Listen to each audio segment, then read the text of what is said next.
Hello. Just going through here, making sure everything is great. It's great.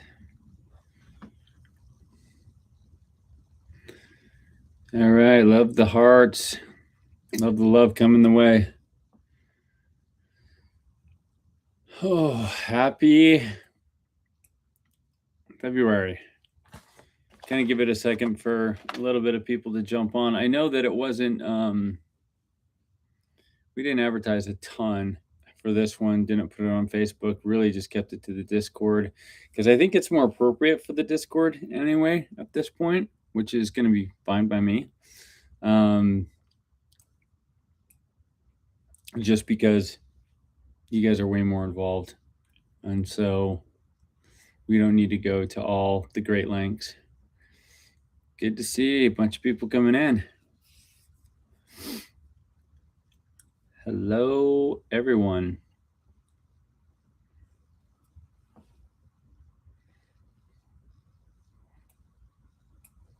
Good to see you all. And I apologize. I might keep this one a little bit short too, because something has hit me the last couple of days, and I gotta fix my hat too. Slightly like there's some sort of a bug hit me, stomach bug, and it is like earlier today. I didn't know if I was going to be able to do this because I was laying collapsed on the floor. But here I am, powering through.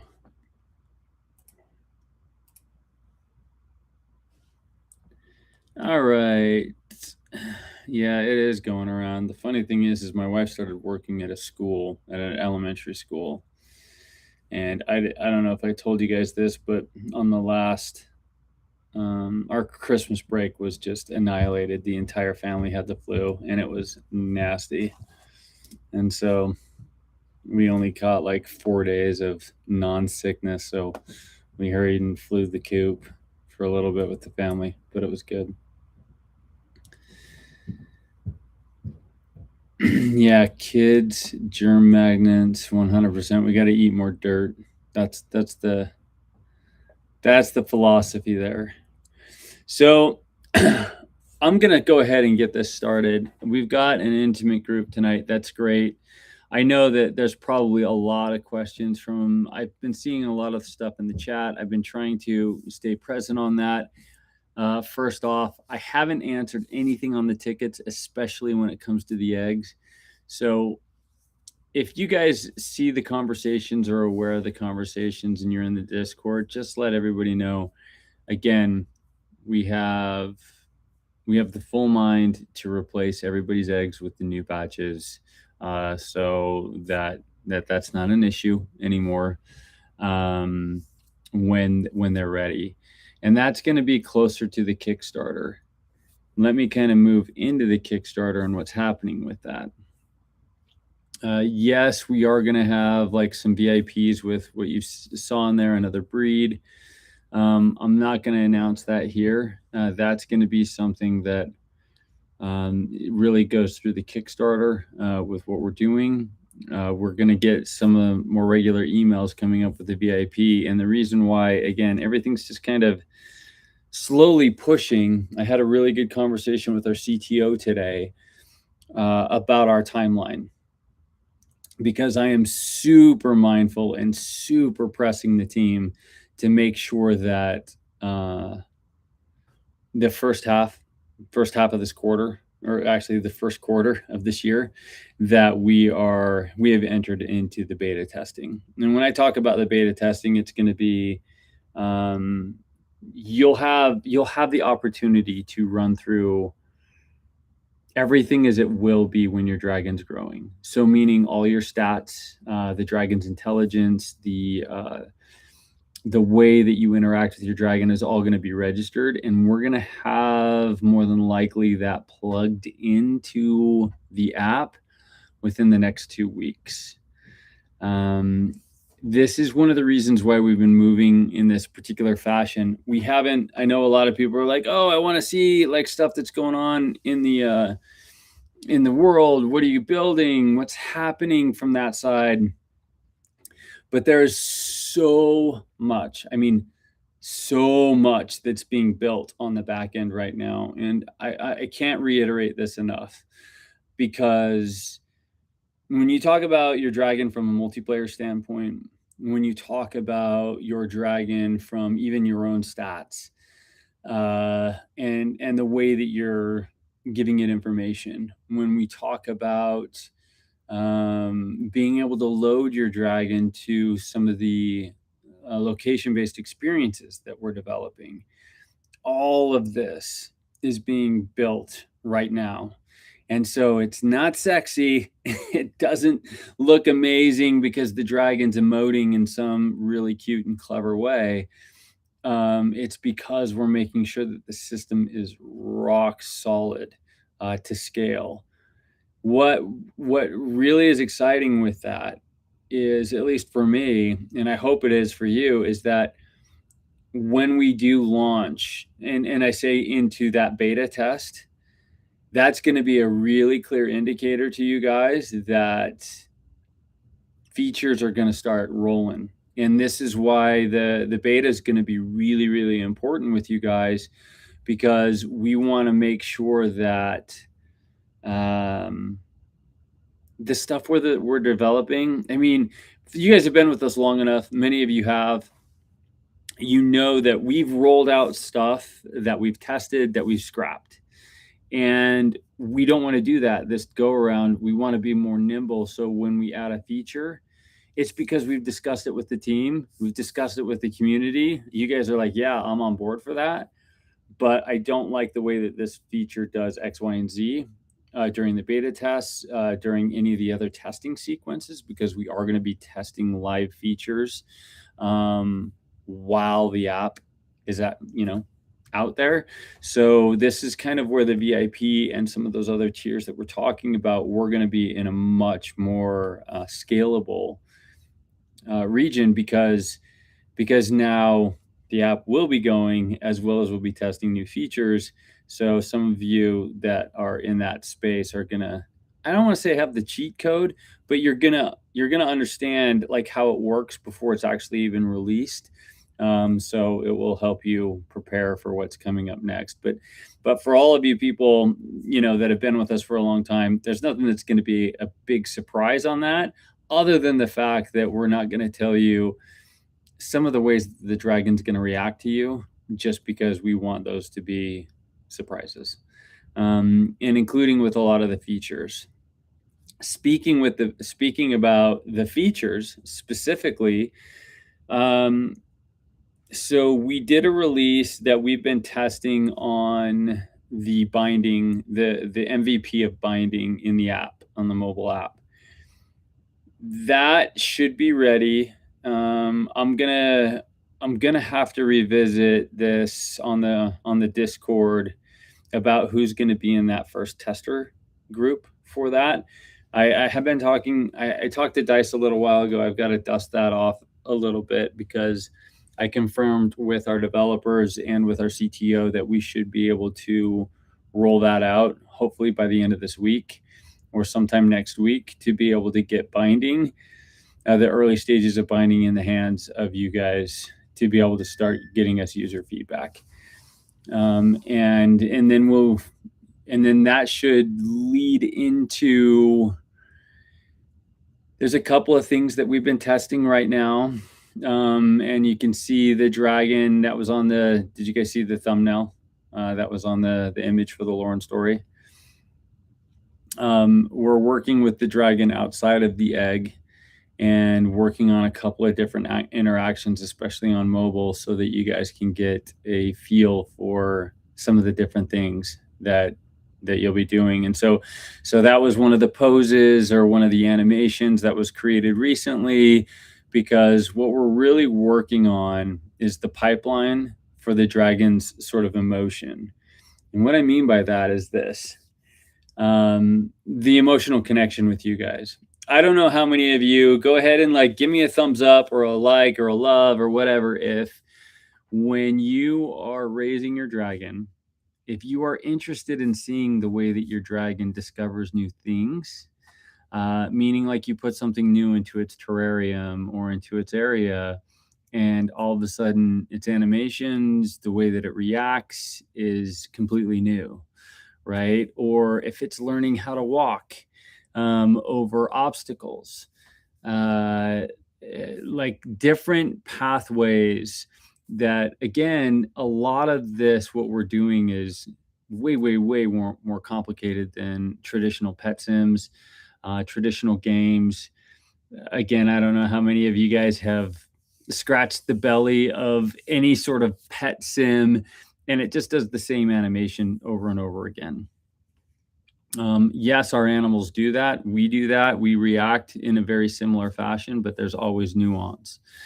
And that's part of the pieces that we've been working on, because there's a lot that goes into what that animation is and the signals that actually tell you. Because if your dragon's hungry and you're trying to play with it, that's going to trigger a different set of animations than if your dragon's playful and you're trying to play with it. And so when you look at the complexity of how that can kind of, spread out through the types of interactions that you will have, how meaningful those are, um, and even understanding the more time that you spend with your dragon, it's going to, obviously get to know you in those ways. And so those are the things that we're working on, and we're actually hoping to get some early testing before we go live on that sort of. I want to call it our 90-day beta.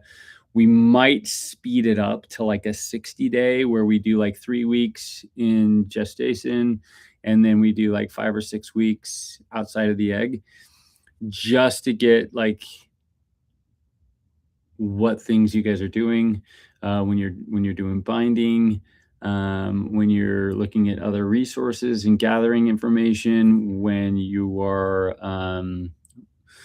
you're interacting with your dragon in the egg versus outside of the egg. Because I really want to understand what are the things that you guys want to do with it, how you want to use it, and what things are working and what things aren't working. And so we're still kind of shaping that right now, but it is my absolute goal to get that thing launched before the end of quarter 1 this year. It's extremely important for everything that we've got planned, especially this year. So that's kind of the latest on the app side of things, and that's why I haven't been like, hey, look at this, or hey, look at this. It's more like we're really dialing in the way that the whole system speaks with each other and the way that the dragon actually learns. And that's been such a big part of our heavy lifting right now. I will, because of just me and what's going on with me tonight. If you guys do have questions, go ahead and start putting your questions in the chat, and I will try and answer them as fast as possible, because we don't have to make it long and drawn out, other than the fact that I see what's going on with the eggs. I hear all the the stuff, and I know that you guys wanted some more updates with what's happened there. I will say this. There's been some concerns about VR, and I don't want there to be any concerns about VR. I know that we talked about that we were really going to put a lot of the focus on the mobile side. But I will bring up what's going on in the VR space. For those of you that don't follow this that well, or what's going on, Meta just laid off 1,500 people. I had a conversation with the publisher over there recently, and their VR side has been completely turned upside down, which means that it doesn't. And we saw the signs of this, and I'm not saying that this because this means anything. I really do believe that what we are building is kind of the Trojan horse for how VR experiences should be built. But it is going to take some time because most of the experiences, whether you look at Gorilla Tag, um, or Beat Saber, these are kind of social games. But even when Meta got their hands on some of like the fitness apps that were doing really well or had their own followings, they kind of ruined them. And at least from a customer standpoint. And so we still stand by that. What we are creating is going to be sort of this new framework of IP that really shows the blueprint for how VR can intermingle with other experiences. So it doesn't have to be all VR all the time as a standalone experience, but you have it on your mobile, you have it in different areas, Steam, all of those types of things, because a lot of the support is slowing down on the hardware side. And that's not necessarily a bad thing. A lot of people are going just headlong into the AR glasses, right? So when we look at things like the Meta glasses and the Ray-Bans and things like that, but we've got a lot of the stuff that we've talked about. We've got roadmaps for all of those, and we're just honestly trying to give you guys the best experience that you can possibly have, platform agnostic. And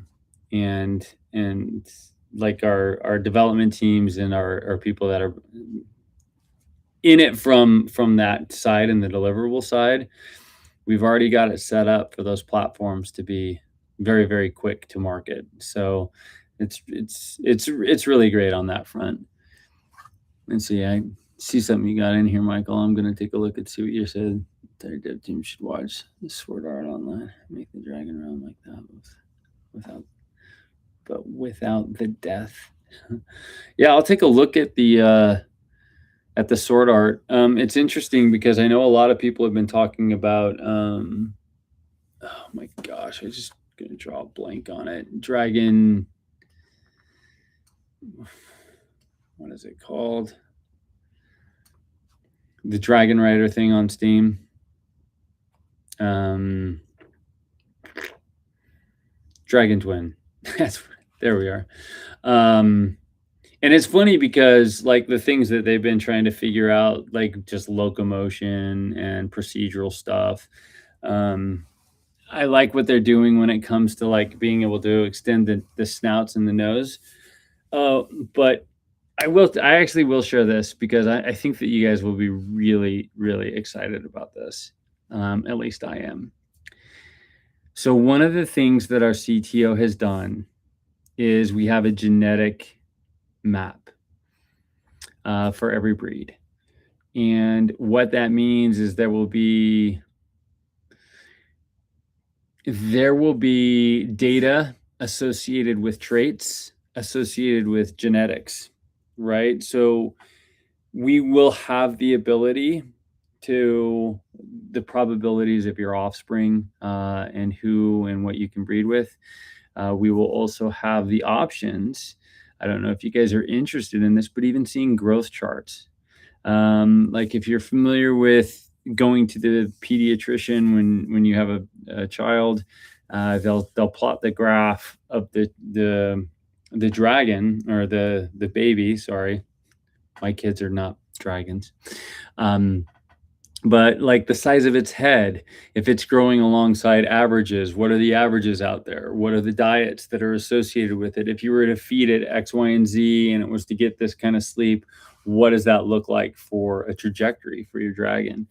But that's, again, like, so this entire genetic sort of algorithm has been created for each one of the dragons. And that's something that we will be able to tap into to allow you guys to see how you're training and raising your dragon.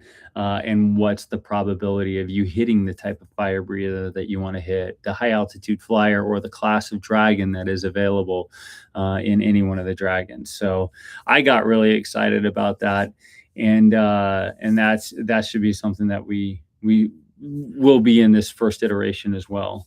But again, I'm talking about this stuff because when we were talking about the procedural side of what even Dragon Twin was doing, from like pulling out snouts and adding antlers and doing that, like obviously we're not just like, hey, customize your dragon to any color or anything. That's a learned response. That's an environment response more so than it is a I'm just going to select this thing and do it because I want it. And so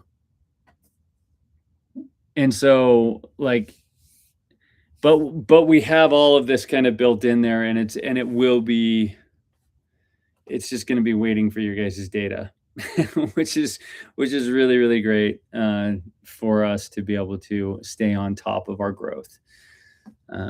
Let's see what you guys got in here. What you plan on releases data. Dominic, could you elaborate on that? So you say, what do you plan on releases data? Like, when do we plan on releasing that data, or how do we plan on releasing that data? Is that kind of the question there? Just go ahead and hit it in the chat again, if you don't. Okay, the Sword Art Online. Good ideas for that. Sorry, I'm reading through a bunch of this stuff. No, I'm glad that you guys like that, because it's the same thing. Releases the full game. Yeah, so that's going to depend on what we get back from the information on the beta test. And like I said, my goal is to launch the beta test this quarter. So what we want to make sure that happens within that beta test is, one, that the features and the items that are in the app currently are things that you guys want to use, and you're using them, you understand them, you like them, and they're driving value. We were looking at what does kind of each phase of the dragon look like, as far as, if you look at a lot of games, they measure it by hours, like gameplay hours, right? So, a lot of the story games, RPGs, other things are 20 hours of content. Some of them are 60, some of them are 120. It goes up depending on how big the studio or how big the game is. When we first launched this originally, we were looking at you guys being able to log in with your dragon for like 5 minutes a day and still be able to be satisfied. So if you had busy lives and you didn't want to spend every waking moment with notifications, that we had ways to be able to accommodate that. And then really kind of looking at that like 30 minutes a day content. I know that some of you are going to want to spend more time with that, but that's really what the beta is for, is that we got to see how you want to interact with your dragon, what you want to interact with your dragon the most on, and what things that we already have in place or the things that we haven't released yet are driving that sort of that relationship or that content or that coming back, if you will. So based on what happens on that beta, and again, it's my goal to get that done and get that launched before the end of the first quarter this year. And then once we have the data back from you guys, that will determine on what our launch date looks like, because we might have to pack it with more features. We may have to pack other different things into it, just based on the usability and what we're getting back. So that's kind of my answer, non-answer, because let's just say, for an example, that the features that we release it with, binding, for example, you want more of that, but you also want it mixed with like additional resource gathering or something else.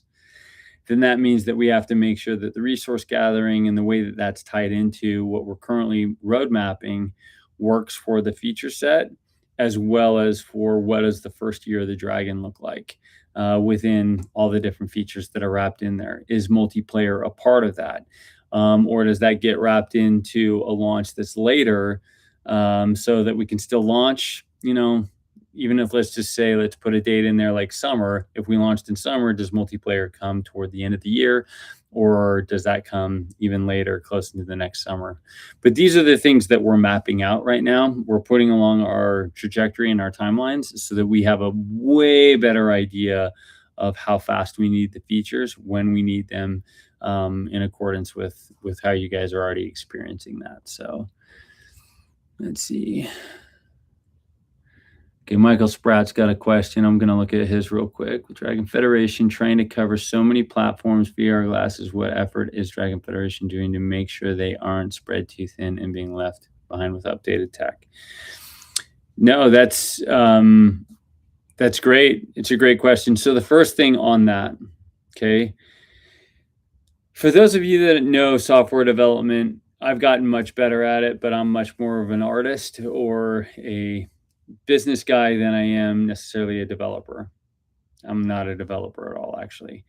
But on the technical side, each sort of platform has its own image. And we've got a continuous delivery platform right now.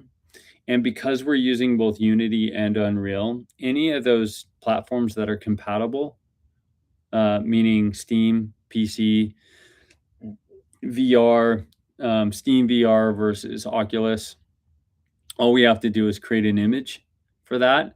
And I know, like, you're probably thinking like a photograph, but it's more like a set of specs for the machine that we dial in, and then our automations will build it automatically. The difference is here is that in VR and in PC, right? Because if you're using a mouse or click, these things, keyboards, that's a different input device than a touch screen that you would have on an iPad or a phone. So most everything that we're doing on the roadmap is compatible, or it progresses. And one of the things that we're doing very specifically here is focusing on the mobile and making sure that, because everybody's got a mobile device, and so that's accessible. That means that anybody that wants a Dragon can have a Dragon. They don't have to have special hardware for it.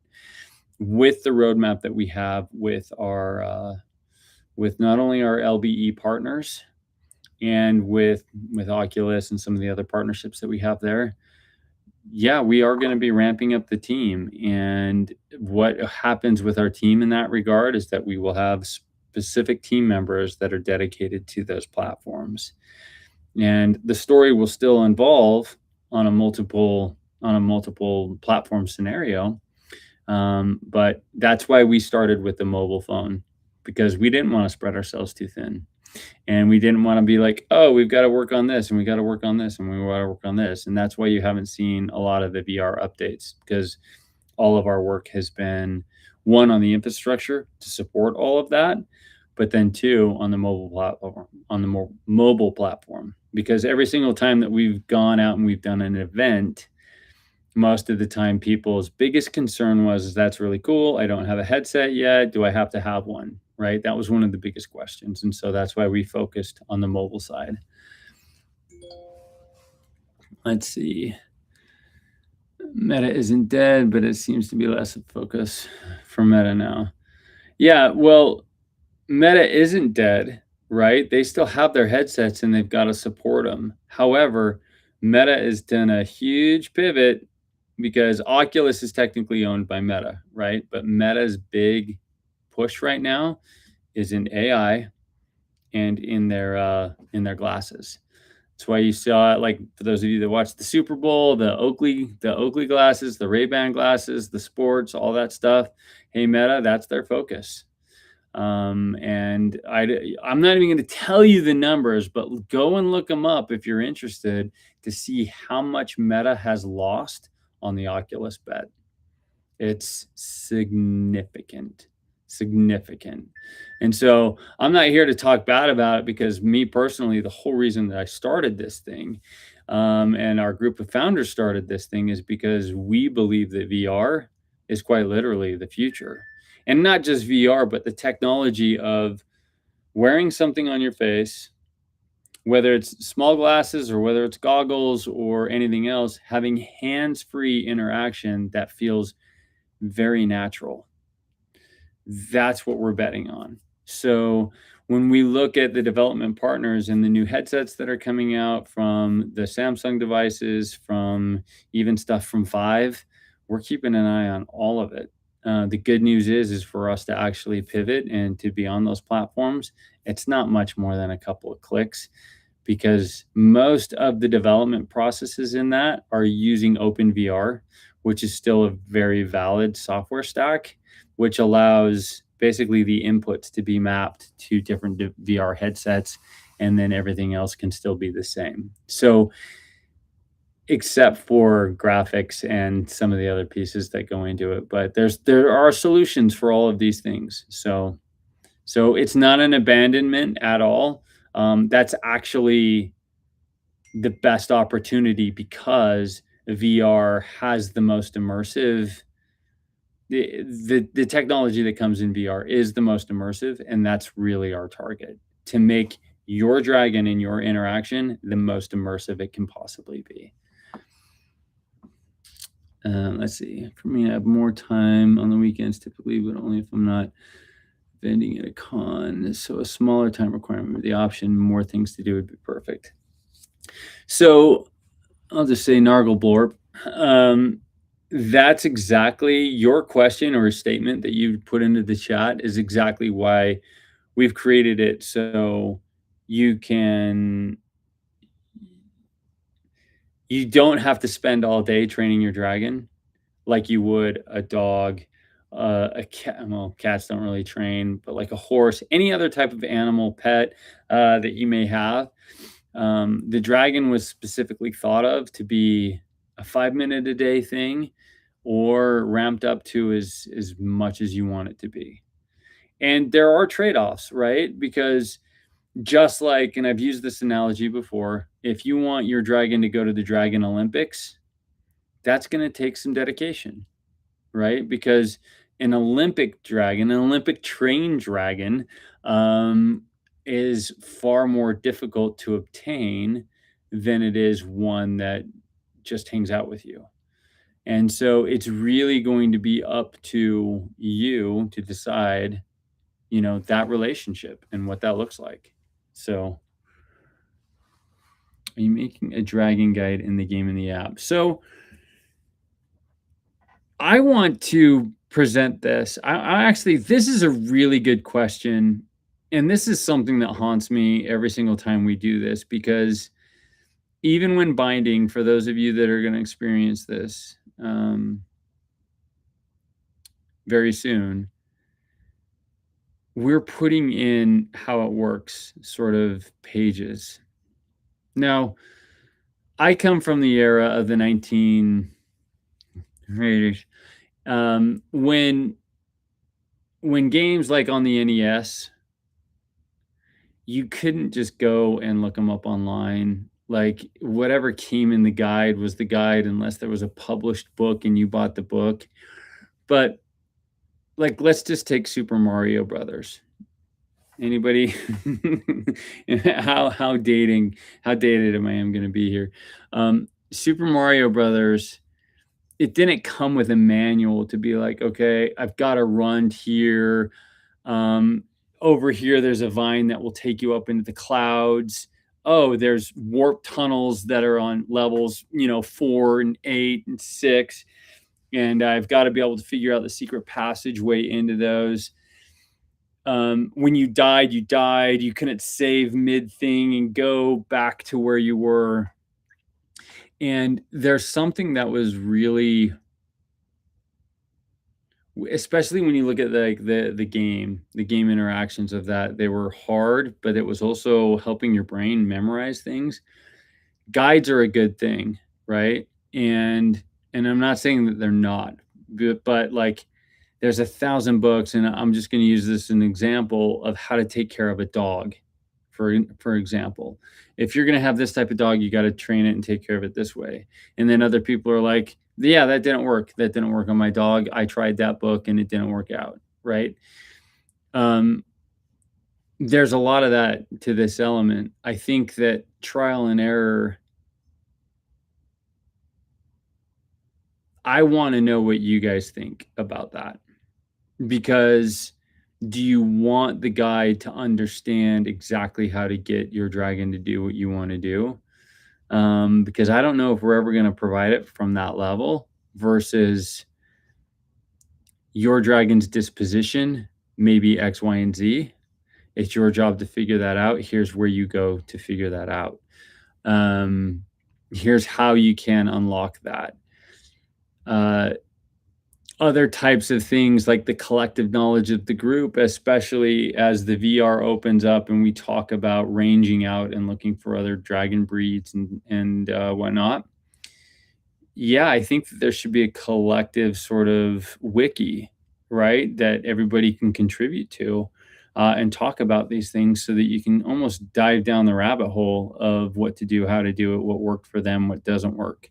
But that's where the messages and the journal side of the application comes into play. That's why we built that into the app as one of the first things, because you do have the opportunity to note anything that you did, to put together a schedule that says, okay, this is when I'm going to interact with my dragon. This is the baseline of my dragon when I started this interaction. And this is the output of it was, whether it's 2 weeks, 3 weeks, these are the types of things that I started seeing back. Its brain patterns, the way that it was responding to me. And then being able to share that with community or friends.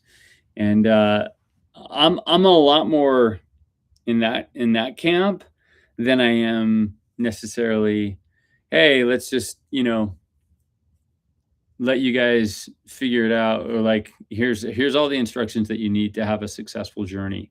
And I know that that's going to be frustrating for a lot of you, because it's like, it's not doing what I want it to do, or like somebody else is getting this thing and I can't get this thing because of whatever limitation, or you feel like that you're just like, being edged out in it. But that's not the whole point of this anyway. The whole point of this is for you to be able to bond with your dragon in your own unique way, more so than it is about being to keep up with what other community members are doing. Because just like in life, there's somebody that's always better, faster, stronger, more intelligent than everyone else. And that's not a bad thing. That's the exciting thing about it. So I would love for that to be a real conversation though on the Discord, Michael. If you want to spearhead that, like, that would be incredible. I think that would be a great place to start a real meaningful conversation with the community. Let's see here.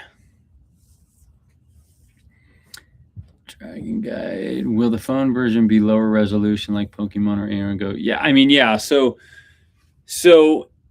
let's take a look at this just across limitations of hardware, right? The phone has its own limitations, even though it's more powerful than the Meta VR. We are looking at different modes, if you will. So the one thing that, like, personally I'm not a fan of is that if you've ever interacted with AR, it's really messy to be like, oh, and you're like trying to tap and touch on the screen and get it to do what you want to do through here.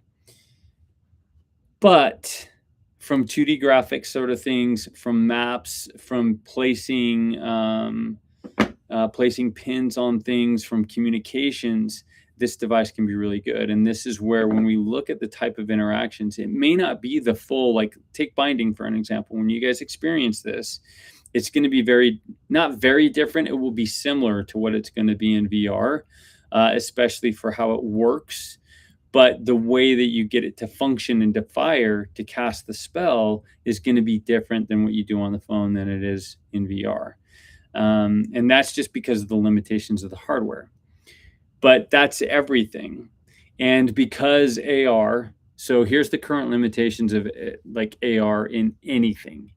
If you're using LiDAR real time, it's going to drain your battery like all get out. And then the rendering of the model is going to drain your battery like crazy too. So there's those two things. And then as you start adding occlusion and you start adding other sort of logic that's going to have to happen there. The good thing is the way that we're actually using the Dragon brain isn't going to be, it's going to be very low latency on your phone. And this was part of the design of our new CTO, which, you know, God bless him, he's doing the right work. But these are all part of the things that as we go through the feedback that we're all going to test, because if you want to experience your Dragon in a 3D model versus, let's say, the brainwave activity that we're talking about, or a 2D representation on a map because your Dragon's ranging out somewhere, then those are the things that we're really going to have to tune, because we are going to have to trade off what the phone is capable of, how well does it render, how long do you want your battery to last, and the limitations that are in the hardware. Because even on the current Oculus, I asked this question, man, 2 years ago at GDC. I said, what does the roadmap look like to be able to have a play area that's dynamic? And what that means is, for those of you who are familiar with Oculus, you have to set up your play area. Otherwise, it doesn't go. Right? You just can't walk around and it's going to dynamically integrate. That's not the way that it works. So having a Dragon stuck to a location, if you are using the AR modes, there has to be thoughtful, like, and we are thinking about this from a thoughtful standpoint, but this is why we want to get it in your hands and really figure out what you're doing and what you like to do with it. Because as much as you think that it's like, no, I want to see the 3D model.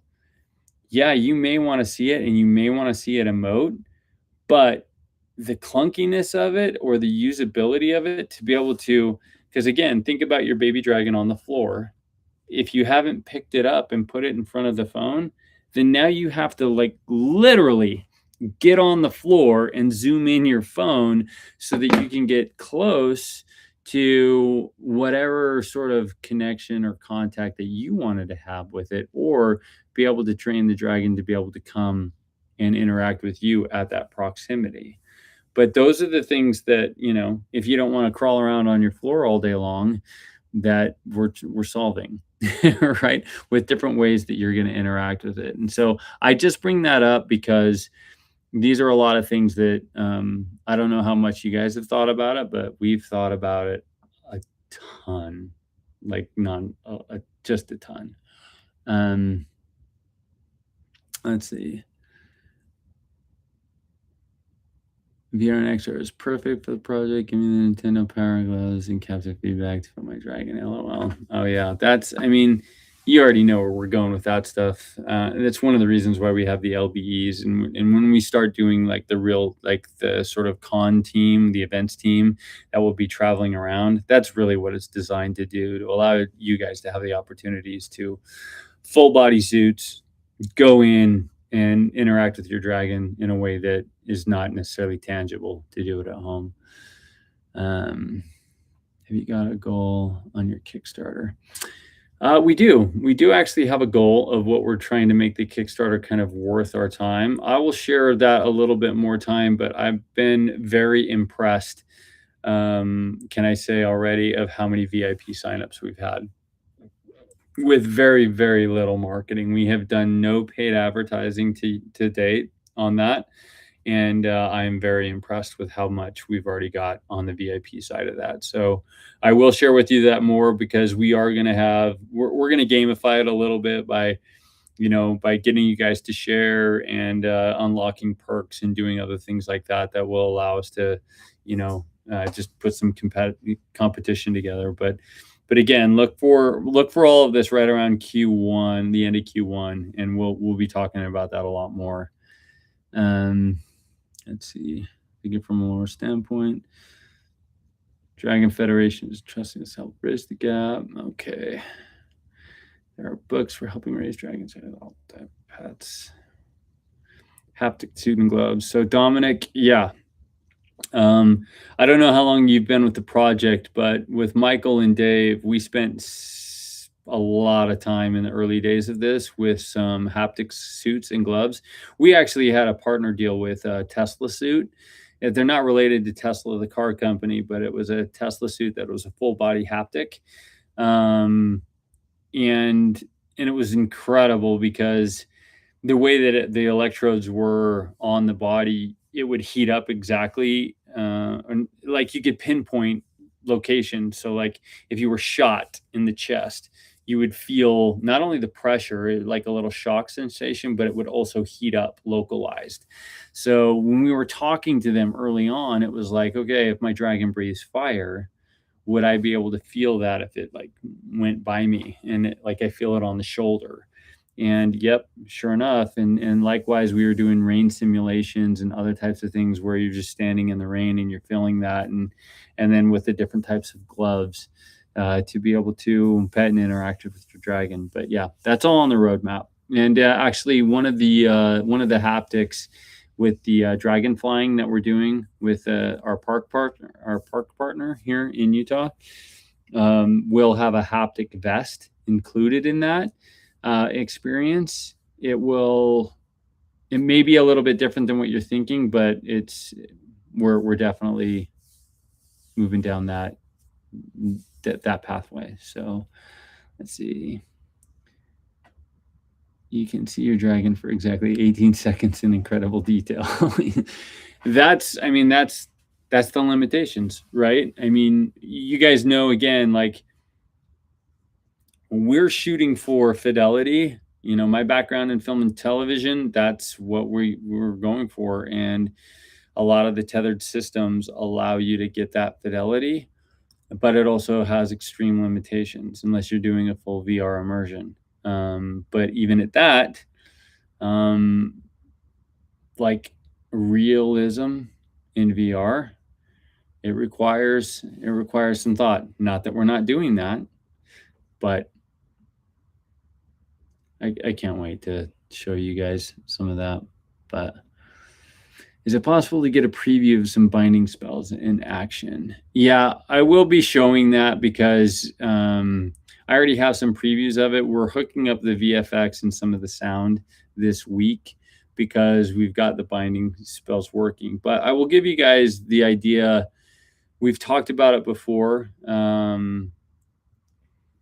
There's kind of a codex of figuring out what runes or characters kind of unlock the spell.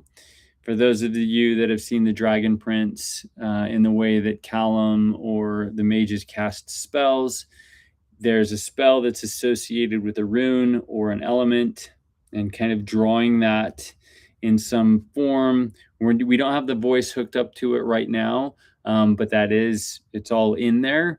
We're just trying to simplify it for you guys right now so that you don't get like, oh my gosh, this codex is so impossible. I don't understand this. And so we're simplifying it. And I'll talk through that in more detail once we've got that up. And like probably by the end of this week, we might need to do another Lauren story for those, or just like have a small round table about it.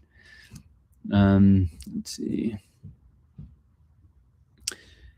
Get the little dragon some cat trees. Yep. Oh, awesome. Is the VIP on the website? So that's a really good question. I don't know if we actually have linked it to the website yet. Do you know what? Let me actually just put a link in here for you. I will post that on here to the VIP. Give me 1 second. Sorry about that. I'm a horrible, horrible person.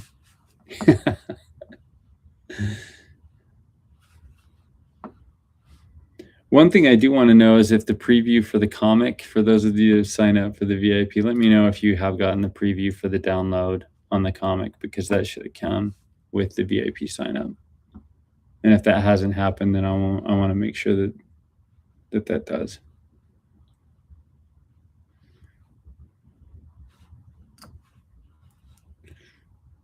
Real quick, I'm just getting the landing page here.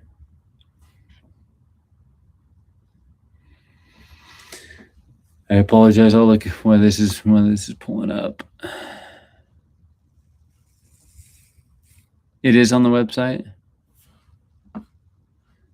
You're answering for me because I just haven't been to the website in a long time. I mean, I'm grateful for that, for sure.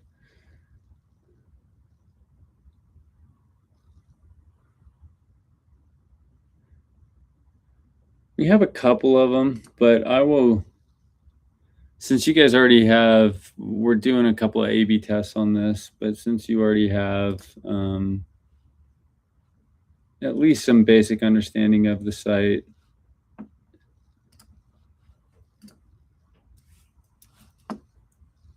Let me just post this in here.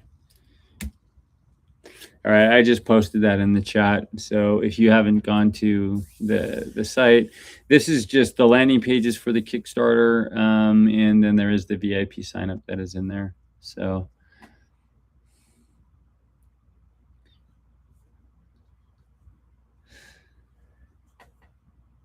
well, I mean, serious. I feel your pain. I really do. It's one of the things though that you guys have been a part of this early, and we're always looking for ways to take care of you. But I really do. One of the things that is my biggest goal with this entire project is to make the ecosystem, or the what's the best way to describe it, the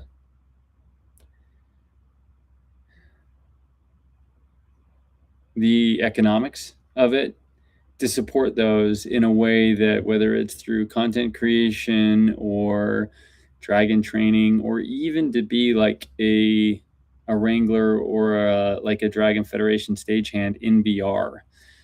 We talked about this stuff a long time ago, but I would love more than anything that if you guys were customer representatives or rider representatives or wranglers and things like that, that you reach certain levels of progression with dragon training, that you come back and you can clock in and work in VR, so that your avatar and what everything else is like, you get an official badge at Dragon Federation HQ in the VR, or even like a face-to-face time that if people are looking to, for whatever reason. We've talked about many different things, from babysitters to kenneling to trainers, all sorts of different things. And that is one of the goals, that we are trying to create an ecosystem and an economic system that will support, people to earn within the experience, as well as not just that they can get more stuff in the experience, but that it actually translates to real work,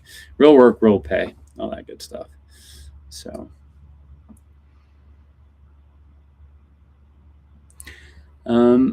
well, I have been on here longer than I thought I was going to. I hope that I'm turning the corner. Is there any other questions that we have as we're coming to a close? I would definitely wanted to answer anybody's questions if you had them, but I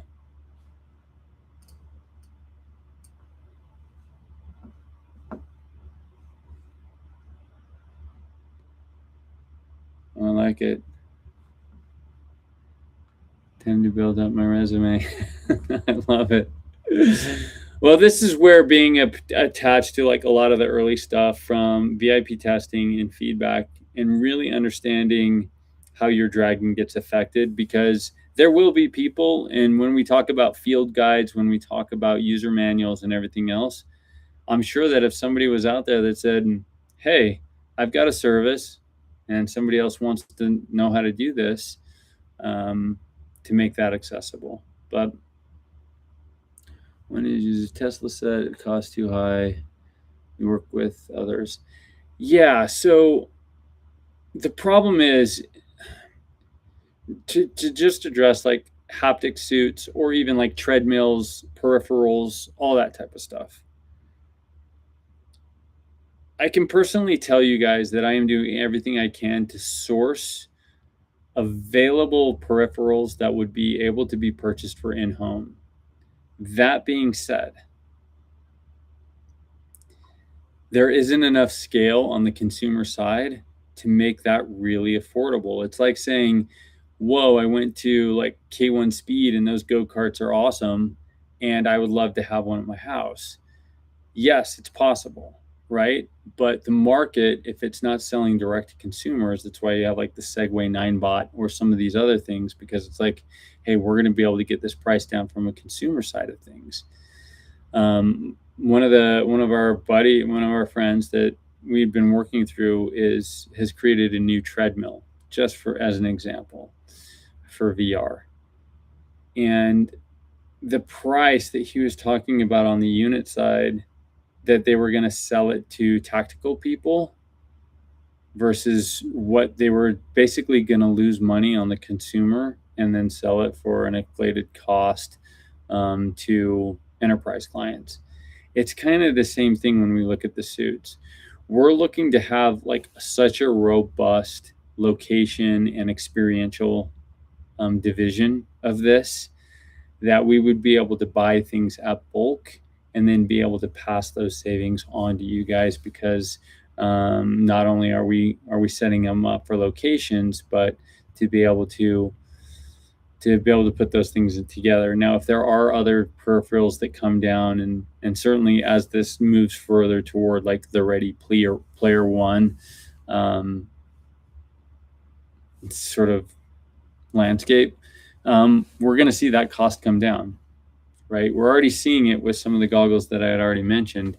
But yeah, I mean, we're, even one of the things that we're looking at on the Dragonflying is a consumer device. It's a consumer exercise piece that would be able to be mapped. But again, like, a lot of this stuff is out of reach for a lot of people. And so just providing a pathway for that is really our goal. We want it to be, again, the most immersive and the most amazing, experience that you could possibly have with owning, I don't want to say a pet, owning, like having a companion, because that's really what you're getting with Dragon Federation, above and beyond a lot of this other stuff. So we want to bring that to life as much ways as we can. So, I need to just happen already, like, yeah. Totally agree. Well, I mean, everybody keep talking, and again, thank you for everything that you're doing and spreading the words. We've got some people that are, I'm putting together some stuff so we can get some cosplay put together and some other things, just so that we can have a lot to discuss, even when most of it's in the unseen side of things. But again, we could not be doing this without you and your guys' support and all that you do to bring other people to this project. So I can't thank you enough, and continue doing that. Go ahead and share the landing page with everybody that you'd like to. No harm, no foul. But thank you for backing us and being a part of this project, because we're excited. We're excited for what's next, and really appreciate it. And on that, I will see you guys on Discord. Thanks for showing up. Have a good night.